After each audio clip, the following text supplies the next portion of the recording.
The best advice I can give home sellers in 2023 is adjust your expectations.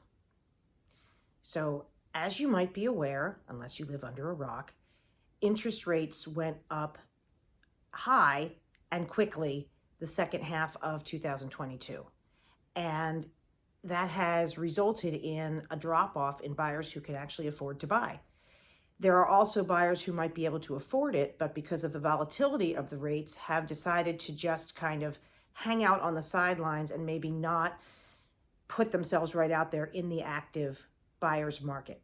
So the interest rates have definitely reduced the amount of buyer demand. So if you're expecting 20 over asking offers with no contingencies, mortgage rates have definitely affected that. Another thing that you can do in order to adjust your expectations is not look at comparable sales that are from April or May of 2022 when the market was at its height. If you're going to compare the value of your home to something that is similar that sold then, you will have a skewed idea of what its current value is. So based on the increase in mortgage rates, as well as what the comps are going to tell you, use both of those pieces of information to be realistic in your pricing. That is really the most important thing, is you have to price your home based on what is currently happening in the market, not what was happening or not what you wish were still happening. Another thing that you should consider when you are adjusting your expectations as far as selling your home is to do a pre-listing inspection. I always recommend that my sellers do a pre-listing inspection for a couple of reasons. The first is it reduces the number of surprises.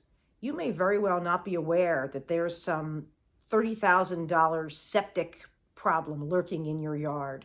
I have a colleague who had a listing for sale and it was under contract, and the buyers did an inspection and they determined there was a $120,000 structural and engineering problem with one of the walls. The sellers didn't even know about it. So if you do a pre-listing inspection, it reduces the surprises for you, the seller, as far as what you can expect. But it also is something that you can provide buyers in the hopes of receiving offers that are not contingent on an inspection. That has two advantages. The first is that you don't have to worry about them doing an inspection and then coming back to you and asking for a credit or repair, which can substantially reduce your net proceeds based on what the original offer was for and what you thought you would be getting. But it also eliminates their ability to use the inspection contingency period as a way of getting out of the transaction. Recognize that a lot of times people who have an inspection contingency are continuing to look for properties even during that inspection period. And if they find a home they like better than yours, even if the inspection they do on your property comes out with no problems whatsoever, they are still permitted to terminate based on having an inspection contingency. So if you do a pre-listing inspection and make it available to buyers, you are greatly improving the likelihood of not only getting to settlement, but getting to settlement with the number in mind that you took on an offer that won't be chipped away at due to inspections. So I just mentioned inspection contingencies, which again, we didn't see very many of at the first half of last year and the end of 2021 because there was so much demand. But adjust those expectations. Recognize you are likely to see more offers that are contingent on inspections or contingent on a mortgage. And you need to be prepared to do a little bit of negotiation, which you didn't have to do as a seller in the earlier part of last year.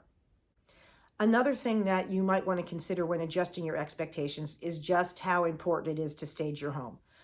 I couldn't believe the condition and the presentation of some of the homes that were put up for sale in 2021 and 2022. It was like the sellers didn't have to do anything. There would be dishes in the sink. It didn't matter. There was so much demand that they didn't have to do anything. Well, times have changed.